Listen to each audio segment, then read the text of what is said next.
ಭೋಶಿ dam ಹಿನ್ನೀರಿನಲ್ಲಿ 5 ಜನ ನೀರು ಪಾಲಾಗಿದ್ದಾರೆ. ಪುಣೆ ಮೂಲದ 4 ಮಕ್ಕಳು, ಮಹಿಳೆ ಸೇರಿದಂತೆ 5 ಜನ ನೀರು ಪಾಲಾಗಿದ್ದಾರೆ. 3 ಶವಗಳನ್ನು ಈಗಾಗಲೇ ಹೊರಕ್ಕೆ ತೆಗೆಯಲಾಗಿದೆ. ಇಬ್ಬರಿಗಾಗಿ ಶೋಧ ಕಾರ್ಯಾಚರಣೆಯನ್ನು ಮುಂದುವರಿಸಲಾಗ್ತಾ ಇದೆ. ಮಹಾರಾಷ್ಟ್ರದ ಲೋನಾವಾಲಾ ಬಳಿ ನಡೆದಂತಹ ಘಟನೆ, ನಿನ್ನೆ ನಡೆದ ಘಟನೆ ಇದು. ಇನ್ನು ಈ ಘಟನೆಯ ದೃಶ್ಯ ಅಂತೂ ಸಾಮಾಜಿಕ ಜಾಲತಾಣದಲ್ಲಿ ಸಿಕ್ಕಾಪಟ್ಟೆ ವೈರಲ್ ಆಗ್ತಾ ಇದೆ. ನೀರಿನ ಪ್ರಮಾಣ ದಿಢೀರಂತ ಹೆಚ್ಚಳ ಆದ ಹಿನ್ನೆಲೆಯಲ್ಲಿ ಈ ಒಂದು ದುರ್ಘಟನೆ ಸಂಭವಿಸಿದೆ.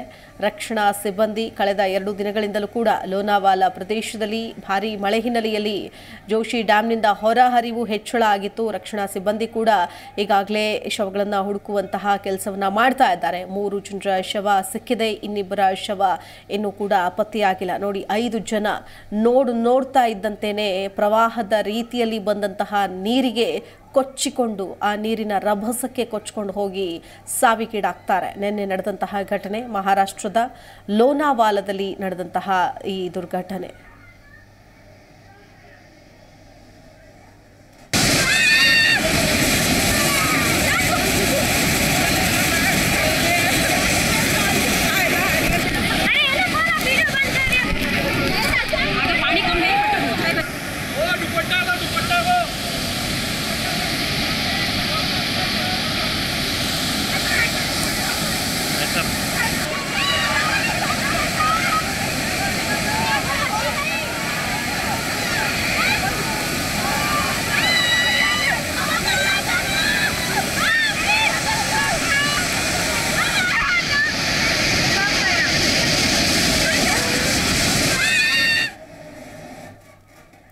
ಇದೇ ವಿಚಾರಕ್ಕೆ ಸಂಬಂಧಪಟ್ಟಂತೆ ಮತ್ತಷ್ಟು ಡೀಟೇಲ್ಸ್ ಕೊಡ್ತಾರೆ ನಮ್ಮ ಪ್ರತಿನಿಧಿ ಶಿವರಾಜ್ ನೇಸರ್ಗಿ ದೂರವಾಣಿ ಸಂಪರ್ಕದಲ್ಲಿ ಜಾಯ್ನ್ ಆಗ್ತಾ ಇದ್ದಾರೆ. ಶಿವರಾಜ್, 3 ಜನರ ಮೃತದೇಹ ಪತ್ತೆಯಾಗಿದೆ. ಇನ್ನೂ ಇಬ್ಬರಿಗಾಗಿ ಶೋಧ ಕಾರ್ಯಾಚರಣೆಯನ್ನ ಮುಂದುವರೆಸಿದ್ದಾರೆ. ಅಂದ್ರೆ ಬದುಕುಳಿದಿರೋದು ಬಹಳ ಕಷ್ಟನಾ ಅಥವಾ ಹೇಗೆ?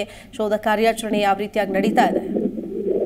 ನಿಜವಾಗಿ ಸ್ವಲ್ಪ ಸದ್ಯ ಈಗ ಮಳೆಗಾಲವೂ ಕೂಡ ಪ್ರಾರಂಭವಾಗಿದೆ. ಏನು ಲೋನಾವಾಲಾ ಬಳಿ ಭೋಶಿ ಡ್ಯಾಂ ಬಳಿ ನಿನ್ನೆ ಅಷ್ಟೇ 5 ನೀರು ಪಾಲಾಗಿರುವ ಘಟನೆಯೂ ಕೂಡ ಸಂಭವಿಸಿದೆ ಅಂತಾನೆ ಹೇಳ್ಬೇಕು. ಯಾಕಂದ್ರೆ ಸದ್ಯ ಈಗ ಪ್ರಕೃತಿ ಸೌಂದರ್ಯವನ್ನು ಸೆಳೆಯಲು ಕುಟುಂಬಸ್ಥರು ಮಳೆಗಾಲ ಸಂದರ್ಭದಲ್ಲಿ ಗಿರಿಗಾಡು ಮತ್ತು ಬೆಟ್ಟ ಪ್ರದೇಶಗಳಲ್ಲಿ ಮತ್ತು ನದಿ ತೀರಗಳಲ್ಲಿ ಸೆಲ್ಫಿಗೋಸ್ಕರ ಆ ನದಿ ದಡದಲ್ಲಿ ನಿಂತು ಒಂದ್ ರೀತಿ ಫೋಟೋಗೆ ಪೋಸ್ ಕೊಡ್ತಾ ಇದ್ದಾರೆ. ಆದ್ರೆ ನಿನ್ನೆ ಅಷ್ಟೇ ಭೋಶಿ ಡ್ಯಾಮ್ ನಿಂದ ಹಠಾತ್ ನೀರು ಬಿಟ್ಟ ಕಾರಣದಲ್ಲಿ ಅವರು ನಡುಗಡ್ಡೆಯಲ್ಲಿ ಸಿಲುಕಿಕೊಂಡು ಸರಿಸುಮಾರು 9 ಜನ ನೀರು ಪಾಲಾಗಿದ್ರು. ಏನು ಪುಣೆಯ ಅನ್ಸಾರಿ ಕುಟುಂಬದ 4 ಮಕ್ಕಳ ಜೊತೆಗೆ ಓರ್ವ ಮಹಿಳೆಯು ಕೂಡ ನೀರು ಪಾಲಾಗಿದ್ರು. ಇದರಲ್ಲಿ ಕುಟುಂಬಸ್ಥರು ಒಟ್ಟು 9 ಜನ ನೀರಿನಲ್ಲಿ ಕೊಚ್ಚಿ ಹೋಗಿದ್ರು. ಆದ್ರೆ ಅದೃಷ್ಟವಶ 4 ಜನ ದಡಕ್ಕೆ ಸೇರಿದ್ದಾರೆ. ಇನ್ನೂ 5 ಕೂಡ ನೀರು ಪಾಲಾಗಿದ್ದಾರೆ. ಇದರಲ್ಲಿ 4 ಮಕ್ಕಳೇ ಇರುವುದು ಸದ್ಯ ಒಂದ್ ರೀತಿ ದುರಂತನ ಅಂತ ಹೇಳ್ಬೇಕು. ಸದ್ಯ ಈಗ 3 ಶವಗಳನ್ನು ರಕ್ಷಣಾ ತಂಡ ಹೊರ ತೆಗೆಯಲಾಗಿದೆ ಮತ್ತು ಇನ್ನೂ 2 ಮೃತದೇಹಗಳಿಗೆ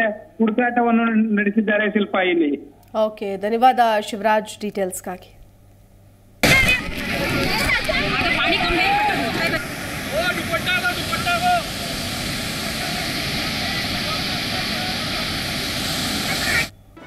ಜಿ ಕನ್ನಡ ನ್ಯೂಸ್ ಈಗ ನಿಮ್ಮ ಮನೆಯಲ್ಲೇ ನೋಡಿ.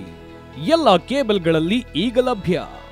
ಸನ್ Direct 292, Jio TV 1334, U digital 162, City cable 51, GTPL 17, Abhishek cables 821, rock line telecommunication 51, Shri Basaveshwara number 60, Vinayaka digital number 53, in digital number 896ರಲ್ಲಿ.